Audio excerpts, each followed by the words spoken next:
Welcome back to Maniacs, the official podcast of the WVU Student Section. Well, Maniacs, it has been a few weeks since we have come to you, giving you an update on all things WVU athletics. I, of course, am one of your co-hosts, Ty McClung. I'm also joined by Executive Director and my co-host, Mr. Tyler Falstick. Yes, sir. And Olympic Sports Director and fellow co-host, Mr. Joel Hirschman. It's a great day in Morgantown. It's always a great day in Morgantown, Joel. Especially this week, considering the Mountaineers have been on a bye week, so been an uneventful week in Morgantown. But let's go back almost 2 weeks ago now. We were hyping up this game against Kansas, saying that this is the game, this was a must-win game for the boys to see where the rest of the season could go. And I won't lie, I was a little worried most of the game, because it did look like it was going to go our way. But lightning struck twice, I guess you could say, as another 2-hour rain delay, moved the game and caused fans to have to leave the stadium. However, this time around, we actually worked in our favor, and the Mountaineers were able to pull out a come-from-behind victory after the rain delay went 32-28. I really thought there for a little bit, once Kansas scored to go up, 28-17, I thought the game might be over. I think we had the ball, but that was about with 6 minutes left, and then, kind of the antithesis of the Pitt game happened, where the Mountaineers found themselves on the winning end of a comeback within the last 5 minutes of the game. So, guys, give me your reactions to that game and what it meant for this program and for the season so far. I think when it comes to this Kansas game, the biggest thing is that we won. Obviously, it's always the biggest thing in college football when the end is score on the scoreboard. But I think throughout that game, there were times where you felt like we were a dominant football team. We were able to kind of hit a little bit of the passing game with Hudson Clement and kind of open up the field a little bit. But then there were also some times during that game where we didn't look that good. So at the end of the day, I think finding a way to win that game, that's what meant the most. But hopefully, looking forward, we can kind of take this win as, especially the way that we won the game. You kind of take it in and figure out a way to keep this going. Yeah, Joel, what about you? Um, this game was a very mixed bag for me on a lot of levels. A lot of frustration, but at the end of the day, we got that W, which was crazy. I'm not gonna lie. 'Cause speaking of the rain delay, going into it, I looked at the scoreboard and it was like immediate weather. Be prepared to seek shelter, and I was like, oh, here we go again. And then I was like, if it happens, I'm gonna leave, because at that point we were down and it was hot and it was a noon game, and I was like, this is gonna be rough. So, I saw the end of the game, sitting in my apartment, and I don't think I've seen anything like that out of Mountaineer sports that I can remember in recent memory, that we're on the winning side of something like that. And it felt pretty good for once. I'm not gonna lie. Yeah, no, I agree. My parents came up for the game, and we decided to go to Buffalo Wild Wings and eat because we thought it was going to be a really lengthy delay. And we're sitting there about to get our food, and we got a notification that the game was restarting. So we thought we might make it back to the stadium. We didn't make it in time, so we're sitting at the Suncrest Buffalo Wild Wings, and I've never seen a place erupt like that when Rodney Gallagher caught that go-ahead touchdown with about 26 seconds left. I thought it was a really tough game. We always talk about how the Big 12 is a battle, and I think that this game especially was a representation of that. It was representative of that. It had multiple lead changes. This game was extremely back and forth for the longest time. The stats were crazy. We outgained them by 12 yards. We had 443 total yards of offense, 23 first downs. That sounds good. But then you think about our 2 turnovers. Garrett Green throwing 2 picks, that just was really uncharacteristic for him. He ended with 295 yards and 2 touchdowns, both of which came within the last 5 minutes of the game. But this was a game that I thought to me, it looked like we tried to do too much on offense early in the game, right? Like we've mentioned that Garrett looks uncomfortable, I guess you could say, in the pocket a little at times. Like when he's trying to adjust to being this pocket passer, he's looked a little uncomfortable. But I think the last 5 minutes of the game really showed that he's really comfortable in that 2-minute offense. He's really effective. He's very comfortable. He can put the ball where it needs to be. He can lead that team that way. So I thought it was a really great showing that last 5 minutes, and then the defense stepped up. That was the thing against Pitt, is that the offense stalled out, so we needed the defense to step up, and we just couldn't find a stop for him there in the fourth quarter. But 2 weeks ago we did. Tyron Bradley, who had a pick earlier in the game, comes up with a strip sack, forced fumble strip sack to basically close out the game, with like 10 seconds left. So that was huge. I think this was a really good win to put us 1-0 in the conference. We needed it. And we're coming up to face an Oklahoma State team that's in a bit of a pickle. I think Oklahoma State typically has 1 or 2 games every year where they lose when they're supposed to win. Last year they lost to South Alabama, then got blown out by UCF.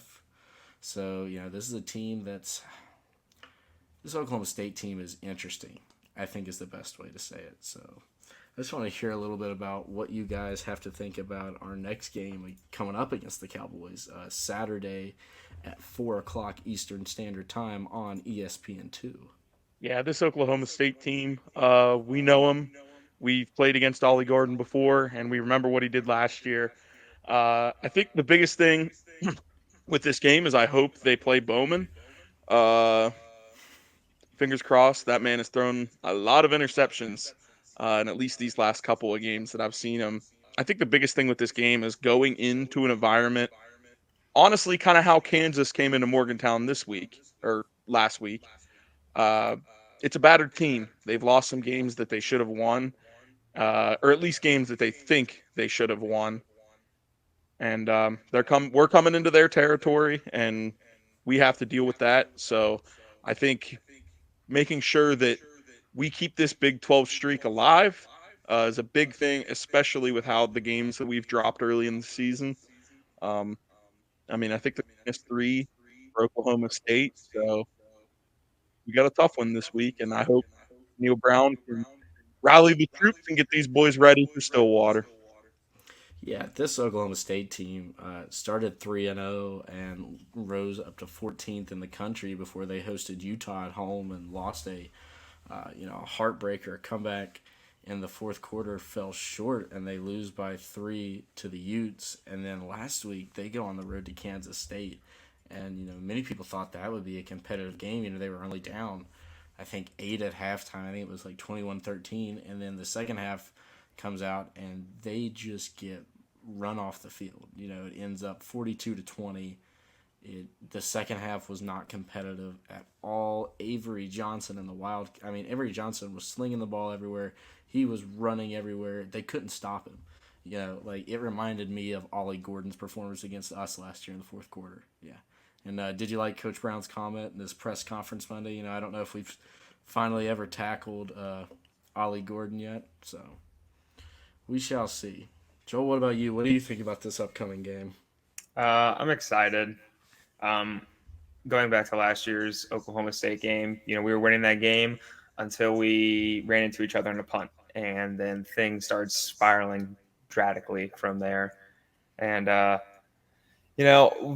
us against Oklahoma State last year is kind of when Ollie Gordon popped off and then became, a national household name for elite running backs in college football.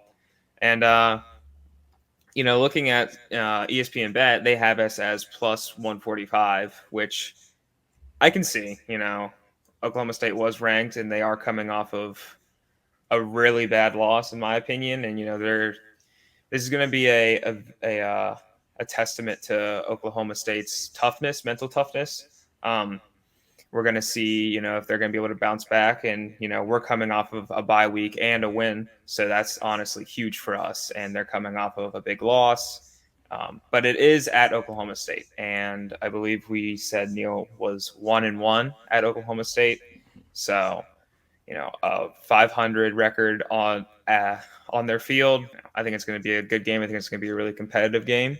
And I think this is going to be the true testament on how we do the rest of the year in the Big 12. Yeah, no, I agree. I think this is definitely interesting because, like you said, they're coming off 2 straight losses. We're coming off a conference win and then a bye week. So, we've had time to make those adjustments in the secondary like we talked about a couple weeks ago. We wanted to clean some things up. But that also gives Oklahoma State the chance to come back on before a large home crowd in a nationally televised game and get their get right win against us.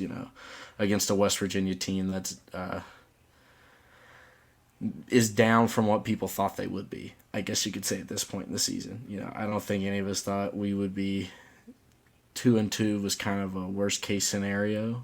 At this point in the year. But that's where we are, and that doesn't mean that we're a bad team. We had a terrible game against Penn State. We had a terrible last 5 minutes against Pitt. We're a couple penalties and bad plays away from being 3-1 right now, and this being a really big game for us. But it still is a big game for us. I think we have an opportunity here to make a statement. I feel like this is a game like the TCU game last year. The TCU game last year, we were both 2-1 heading in, or maybe we were 3-1. I think both 3-1, and that got us our 4th win in a row. So I just thought this is a game that kind of reminds me of that. I expect it to be a shootout. I think both defenses have proved that they have some inconsistencies in the passing game.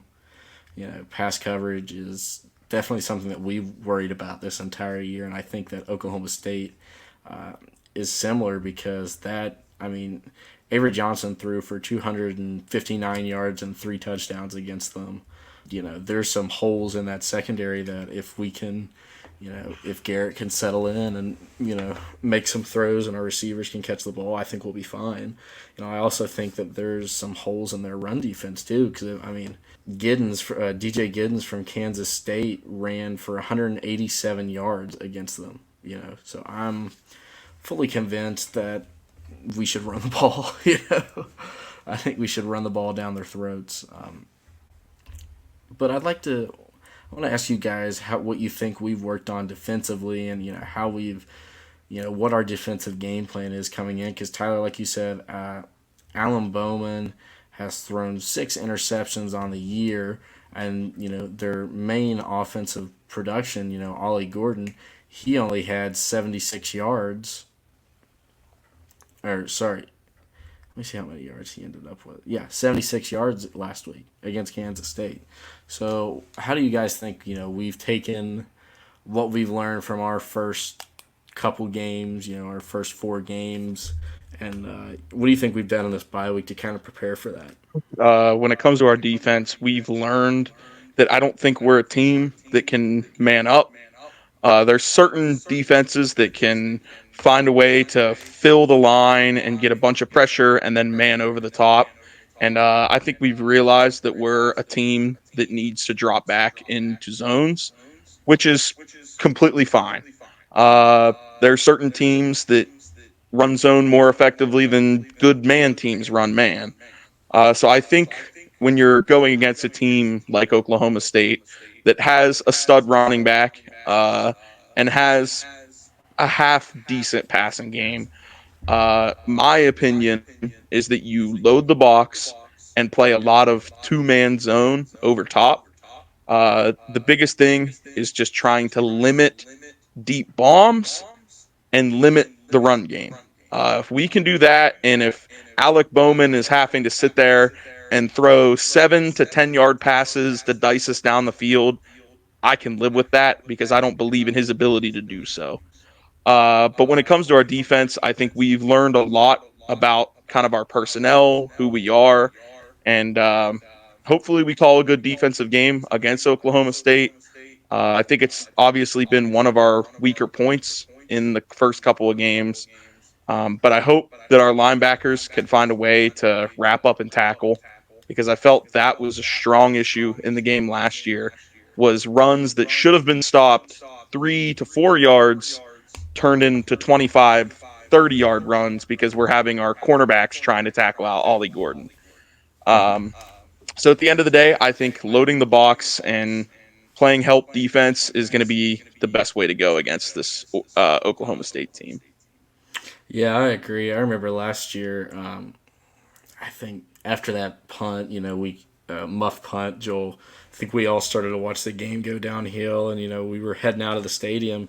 And I turned on Tony Creedy's broadcast because Oklahoma State had just scored, and he said, we've cut it to 7 with like a minute and a half left. We don't get the onside kick, but we've got all 3 timeouts. We've got enough time to stop them and maybe get the ball back and, potentially tie and go to overtime.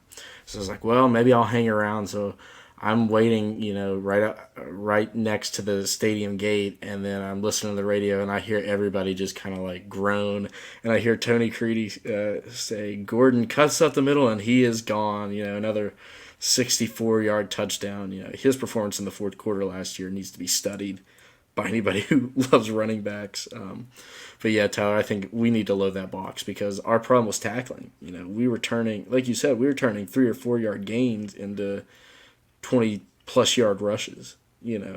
We couldn't stop him. We didn't play a lot of fundamental defense in the fourth quarter last year. We've had some issues playing fundamental defense this year so far, but I think they'll be ready for it. They've had a whole year to prepare for him specifically. That offense doesn't run through Alan Bowman. It runs through Ollie Gordon, literally and figuratively. He is their main superstar. He is their star power on offense. So, I'm not going to discount their passing game because, Bowman's got a heck of an arm on him. He's thrown for 11 touchdowns this year, and he's thrown for, 1,500 yards so far, However, the guy is a super senior. I think he first started playing in 2018. Yeah, he started the game in 2018 against Will Greer. That's how long he's been at Oklahoma State. He's been there that long. So, I'm not going to discount him, but hopefully his AARP, shoulder medicine doesn't work. Saturday, he's a little sore. Joel, what about you, though? What do you think, what do you think the defense has worked on? What does our key to defense need to be? What are our keys to win this game, Joel, Saturday? You both said it. It's tackling. We have to finish the tackling. We had troubles with it at Pitt. It got better against Kansas, but there were still some times you were like, we should have. I was like, ugh. You can't, like, as my coaches would say, you can't arm tackle. You can't, just be like, rah, and like try and drag them down with the jersey. That's not going to work against Ollie Gordon. If we can actually, wrap up, if we can do just fundamental, simple tackles, and limit those huge gains through Ollie Gordon, I think we'll be fine. Allen has 11 touchdowns and 6 interceptions on the year. I think we can keep the touchdowns the same and add a pick or two.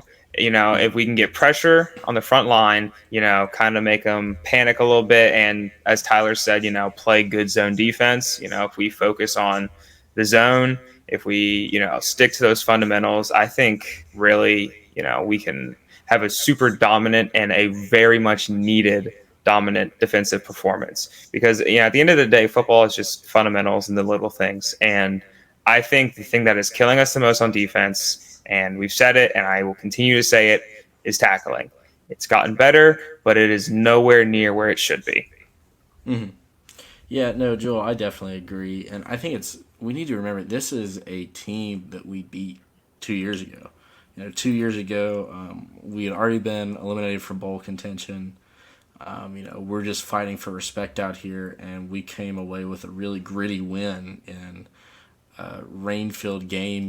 I remember Garrett had a concussion. Got a concussion about midway through the second quarter after running for about a 30-yard touchdown. A couple drives later, he got hit real hard. So Nico came in and played really well. Jalen Anderson had a huge game with 2 touchdowns on the ground in place of an injured C.J. Donaldson. So, this is a team that we have success against, miniature success against, but it's a team we have beat before, But, even talking about that, Oklahoma State has kind of had our number. When we looked at the records of every team we've played in the Big 12, it was to expect us not to play as well against Oklahoma and Texas. We finally finished with the win against Oklahoma in 22, right? We usually, I think the series was split evenly with Texas throughout our share time in the Big 12. But one team that we have consistently found ourselves on the losing end against is Oklahoma State.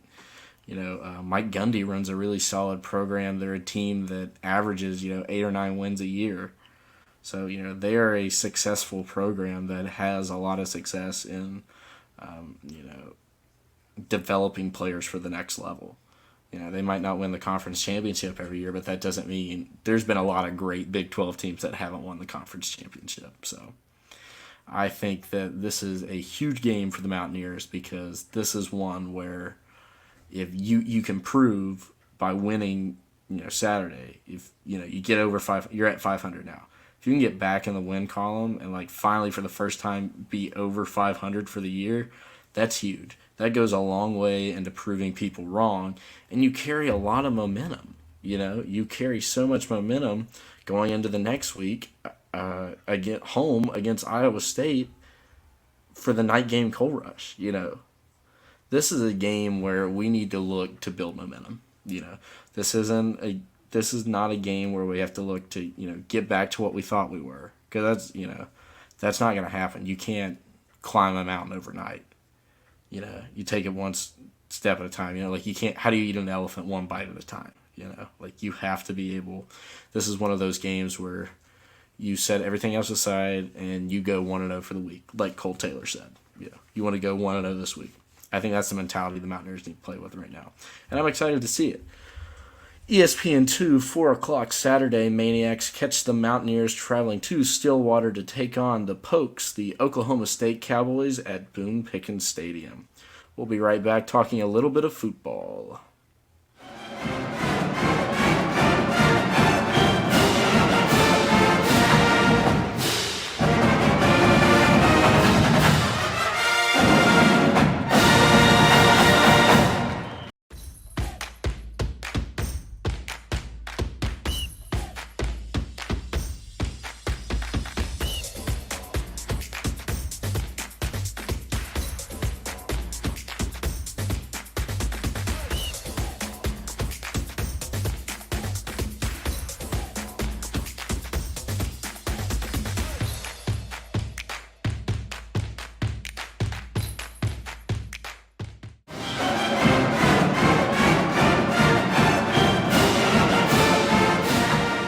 Welcome back, Maniacs. We've talked a little bit about American football. Let's talk a little bit more about European football, specifically what we call soccer here in the States. The WVU men's and women's soccer team are off to hot starts, both of them. The men's team climbed as high as number 1 in the polls, but have faltered a little bit. Haven't suffered a loss yet, but are currently sitting at 5-0-3. We've had a couple draws. We talked about that Loyola Marymount draw, and then we, had a game at home against UNC Greensboro. That game ended up being a tie, 2-2. That was a rough tie to watch. We just couldn't break through there at the end. We almost scored with 10 seconds left and just couldn't finish. But we took that tie, headed into conference play. Started at Old Dominion with a 1-0 win, and then last Friday came home in a gold rush against Kentucky, a quality Kentucky team, and ended with a 0-0 draw. In the rankings that came out today, of course, this is being recorded on Tuesday, October 1st, in the United Soccer Coaches poll, the Mountaineers are coming in at number 7.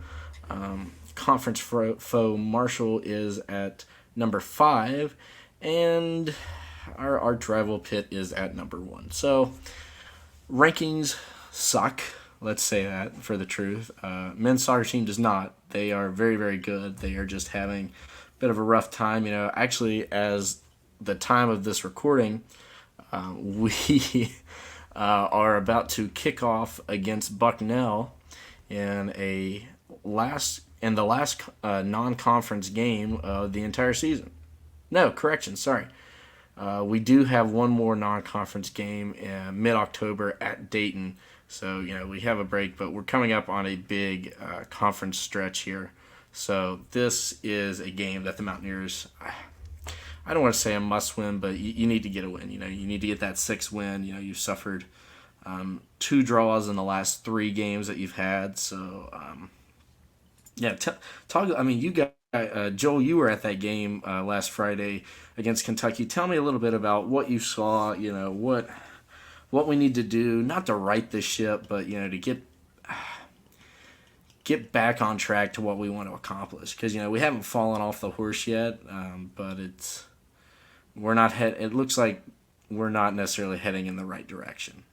Or maybe I'm overreacting. But Joel, just tell me a little bit about what you saw and what you think. So from the limited amount of time that I saw, because I had to work the giveaways and all logistics and had to make sure all that was taken care of. But I mean, it's the same old as it has been. We got to find the back of the net, really. I mean, our keeper is playing good, and our defense is playing good as well. It's just we got to find the back of the net, and sometimes you have those cold spells. But I think the really important thing is that we haven't taken a loss yet, and I think that's something that we can I guess hang our hats on and be like, okay, we haven't taken a loss yet. Our defense is playing good. Our keeper is playing excellent. We just got to find the back of the net. And once you find that back of the net for the first time, you're going to get rolling. You're going to get in good form. And I think, we pick up this win tonight. I think we go on a little bit of a hot streak. I really do. And, going back to what I said in the past,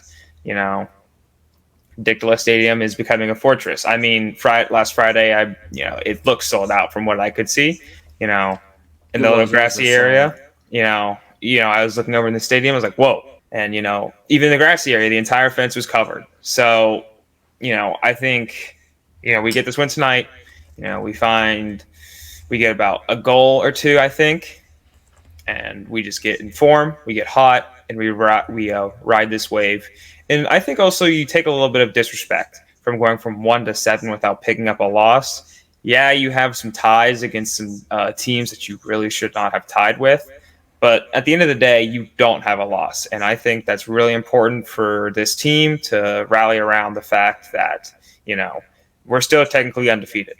Even though some of those ties feel like losses, we are undefeated. And, we have one of the longest active ranked streaks I saw today on my feed that West Virginia is top 5 in the ranking, like longest streaks of being ranked. So that's another thing that, you can look at.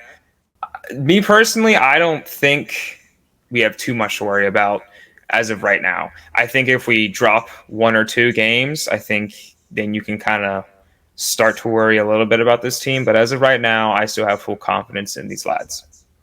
Yeah, no, I agree. This is not the time for people to, worry about where this team's going. We are a really good team. We play in the premier conference in college soccer. I'll take the Sun Belt in college soccer over the ACC or the Big Ten any day. So, it's not going to be a lightweight. We're not going to win every game. We're going to have some draws thrown in here and there. I think the biggest thing is taking what we've learned from those few draws that we've had, the mistakes that we made there and cleaning those up, and then, putting the pieces back together in order to get a win here and there. So like I said, I think it starts tonight at Bucknell. I think this is a game for us to get back in form, get a win tonight, and then we head on. Tyler, do you want to talk about a couple giveaways we've got planned for soccer coming up soon, Maniacs? You might want to pay attention to this part. Yes, so we have some big games when it comes to this weekend for soccer. Both of our men's and women's soccer play UCF this weekend. We got the women's game. I believe it's our pink game. So wear pink if you're coming to that game. And then we have a giveaway planned for the whiteout game on Saturday against UCF for the men's side of soccer. We'll have, I believe it's T-shirts, and it's a pretty sweet design. My girlfriend made it, so make sure you come. Be one of those first 250 Maniacs in the stadium. Get that T-shirt. Um, but no, I think with this soccer team, and especially with kind of how much the state has started to back this team, the fact that we're talking about that draws feel like losses is a great testament of how good of a program that we've been able to build. I mean, we're top 10, and it feels like we're not good enough right now. So I think the biggest thing is we got to find the back of the net, like Joel said. Make sure we stay undefeated, because if we drop a game, I know those rankings makers are just waiting to put us down at 15, 16, 20. So make sure that we find a way to keep at least drawing these games, find the back in the net, and let's get on one streak going into Big 12 play, or Sun Belt play. Good Lord. Yeah, speaking of Big 12 soccer, let's talk a little bit about the WVU women's soccer team and the disrespect they are getting. They are currently 8-2-2. They're at 900 on the year. They are. Let me look at it here. Yeah, they are 2-0-1 in the conference. They're playing great. This is a really good WVU women's soccer team. We took the. Sorry, they are 4-0-1 in the conference. My bad. They are 2-0-1 on the road, 2-0 at home. We have conference wins against Cincinnati, Kansas State, and Kansas, sweeping the Sunflower State. And then this past weekend, took a 2-1 win last Thursday at Arizona State, and then Sunday a 1-1 draw at Arizona, coming into Friday's Packet Pink game against UCF. Also, we do have $10 concession vouchers for the first 100 students given out by WVU Athletics, courtesy of the Maniacs. So make sure you come out Friday night before going to the watch party Saturday for the football game.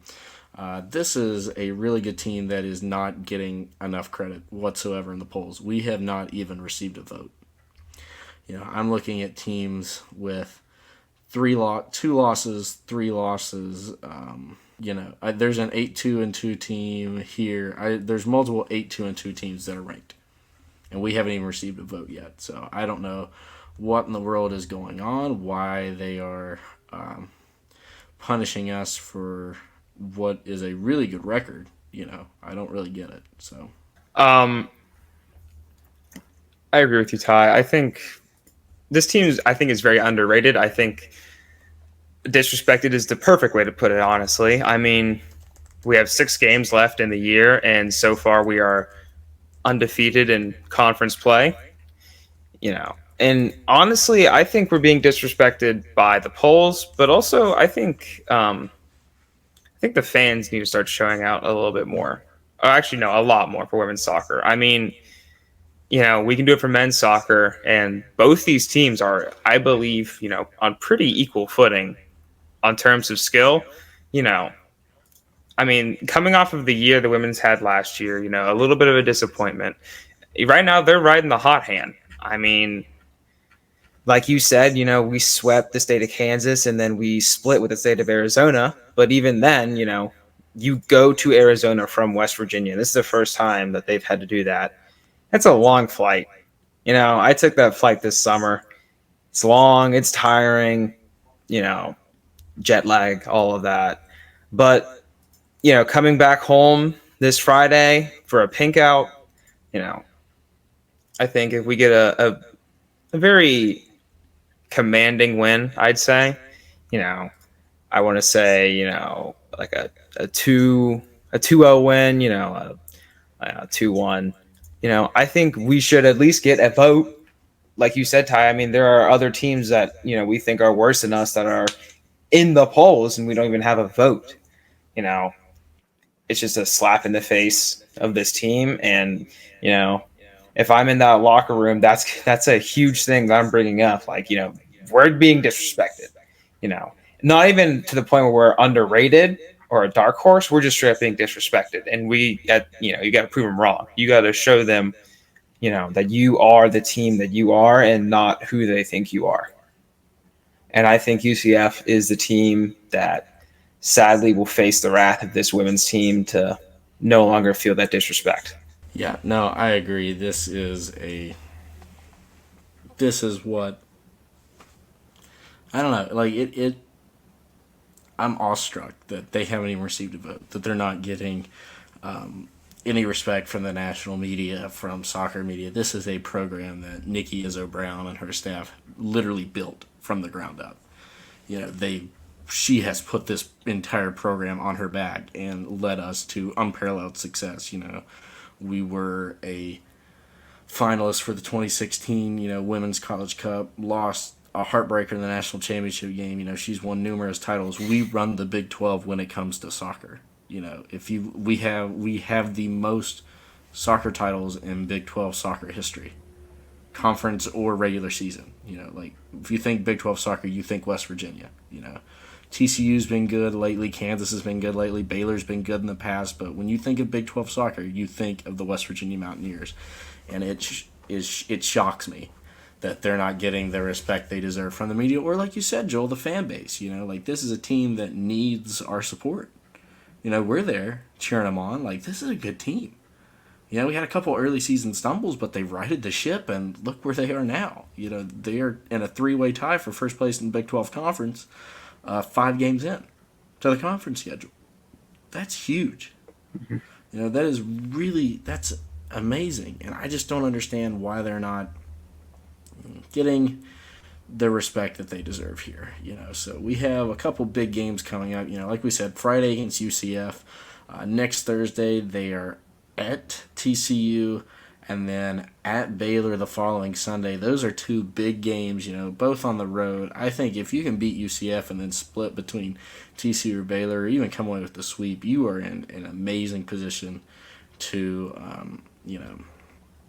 take the regular season conference crown. Then you come home against Texas Tech and against Colorado the following week, and you close it out at Houston on October 25th, and that's not going to be an easy one either. Colorado is currently also in a 3. Texas Tech and Colorado are also currently in a 3-way tie with the Mountaineers for first. TCU is right behind them.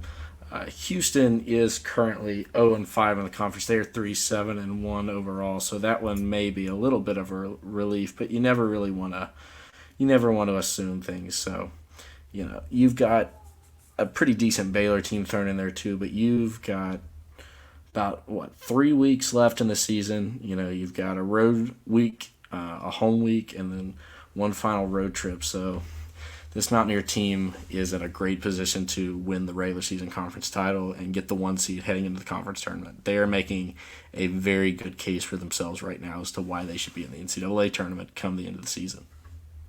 Well, I think that's a lot of talk about soccer this week. The Mountaineers are in a good place, both men and women's teams. So, guys, let's remember, fans, let's get out to Dick DeLess Soccer Stadium and support these teams, because these are sports that oftentimes get overlooked and are very underappreciated, but these are teams that have had some of the greatest success WVU Athletics has ever seen.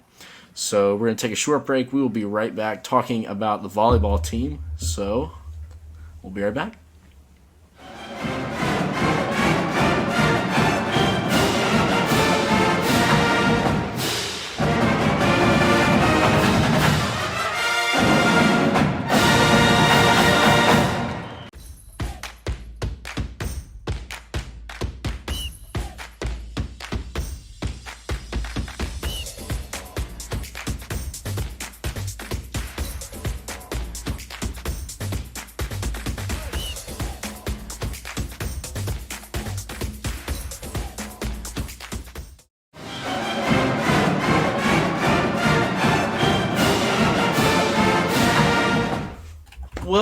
Guys, we talked a lot this semester about the volleyball team. Coach Jen Greeny's first year at the helm of the Mountaineer volleyball program, and they were off to a bit of a fast start, then they slowed down, and now we've entered conference play. Right now, the Mountaineers are 6-7, 0-2 in the conference. They dropped the first game, last Wednesday at home against Cincinnati, 3-0, and then Saturday lost a 5-set heartbreaker, 3-2 at Iowa State. But this is I don't think that tells the whole story. That doesn't tell the whole story to me at all. In that first game against Cincinnati, we lose the first set, 25-15. The second set we lost 25-23. That's a hard fought set. And then against Iowa State, we lost. We went to sudden death. We lost 17-15. That's a really hard way to lose in volleyball. So those are two heartbreakers to open the conference schedule for the Mountaineers. What have you guys seen from this team? And haven't been home a lot. Last Wednesday was our first home game. So what are we wanting to see more of in the coming games, and why should fans not give up on this team? This team is just hard fought throughout the games. Well, game that I was able to see in person. That game against Cincinnati, that second set, we were there. There were many times where we would go on runs and lead by 3-4 points, and I think the biggest thing is just staying in there and turning those close fought games into wins, especially like that Iowa State game where we're taking it to set 5 sudden death and we lose by 2. That's tough, especially on the road, going all the way there to have that be the outcome. I think the biggest thing is just the way that they're staying in these fights.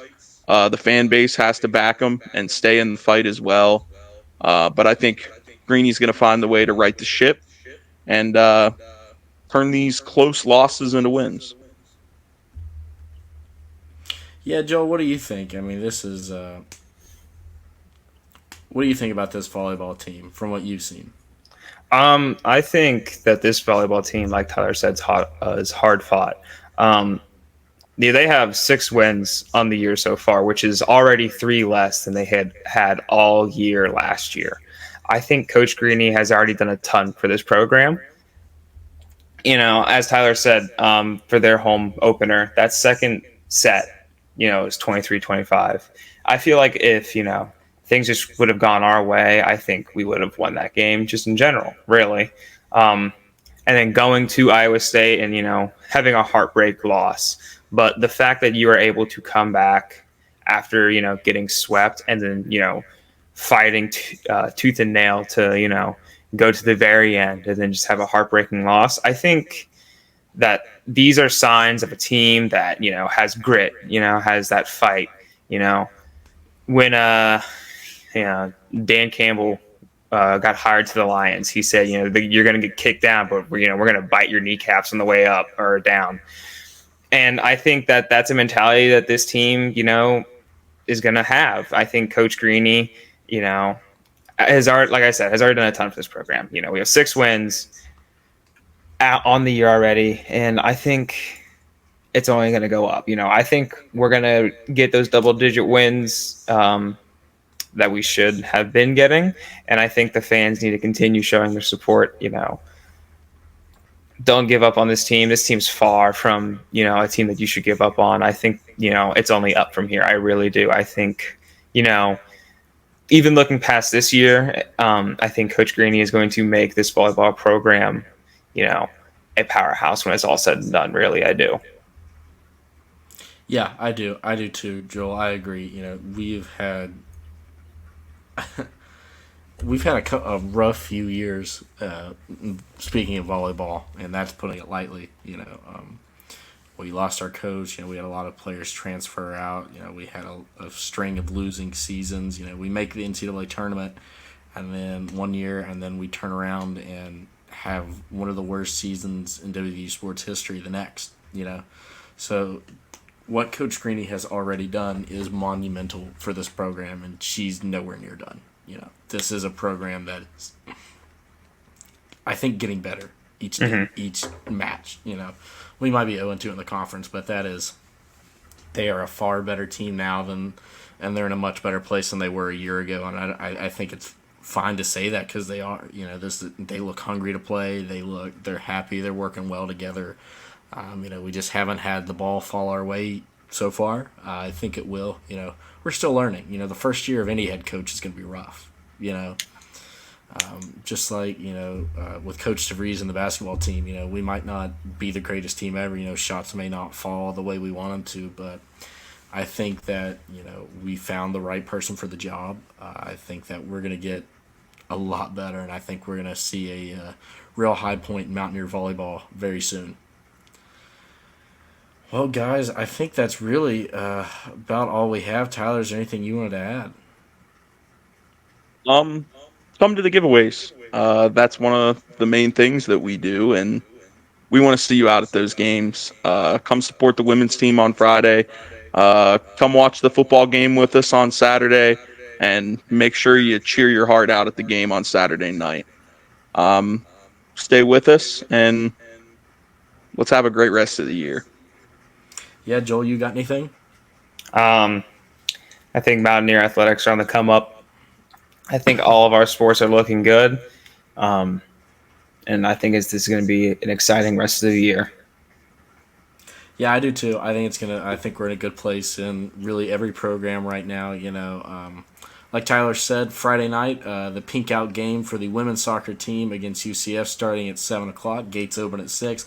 Be there, be loud, wear pink. Saturday, join us at the Suncrest Town Center Buffalo Wild Wings for a watch party. Each Maniac in attendance will receive a free snack-sized wing with proof of membership. All you have to do is show your server an email, and you get 6 free wings. So I don't really know how it gets much better than that, but join us there as we watch the Mountaineers take on the Cowboys of Oklahoma State at 4:00, and then meet us at Dick DeLess Soccer Stadium later in the evening for our giveaway as the men's team participates in its whiteout game against none other than UCF. First 250 Maniacs in attendance will receive a white shirt. One last thing to quote, we've lost a sports hero in Pete Rose this past week. I know he wasn't a Mountaineer, but legend of the game. Thought we'd give a quick shout out to Pete, to Charlie Hustle, rest in peace. But Joel, I thought what you said there, Mountaineer sports are on the up and up. They definitely are. In the words of the great Tony Freedy, from Weirton to Welch, Mate 1 to Martinsburg, and all points in between, it's a great day to be a Mountaineer wherever you may be. With that being said, I guess really the only other thing we can say is, let's go Mountaineers. Mountaineers.